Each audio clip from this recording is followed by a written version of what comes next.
last Friday. I am moreover alarmed by reports that on the night of 22 September, another peaceful gathering of activists protesting forced evictions at the Bangkok Lake area was forcibly dispersed by a group of persons in plain clothes in visibly close coordination with the police present.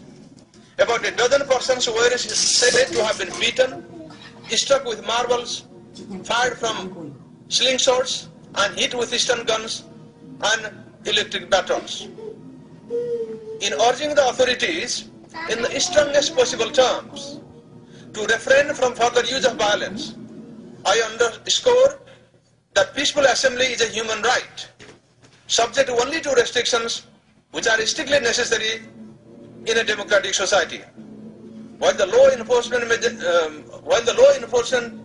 has a duty to enforce safety and public order for the international community, including that of my mandate, to continue in assisting the people and the government of Cambodia take the road towards a fuller liberal democracy underpinned by sustainable peace and equitable economic development.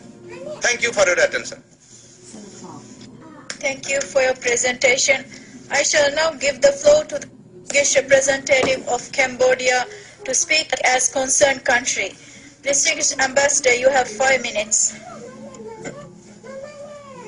Thank you, Madam President.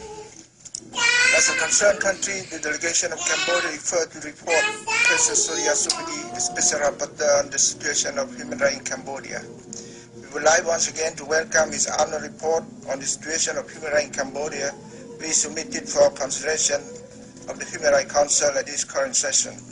We appreciate the constructive cooperation which the Special Rapporteur has extended to the Royal Government of Cambodia, the Parliament and other stakeholders in Cambodia, especially during his last 2 subsequent visits to the countries. The delegation of Cambodia thanks the Special Rapporteur for his recognition of some progress achieved in Cambodia. So the negotiation in addressing the shortcoming relating to the dispute involving some of case on alleged irregularities. They have reached agreement on some of issues, including the issue of reform of the National Election Committee. At the opening ceremony of the 5th National Assembly held yesterday, His Majesty the King, who presided over the meeting, had called for highest national unity and solidarity. Thank you, Madam Vice President.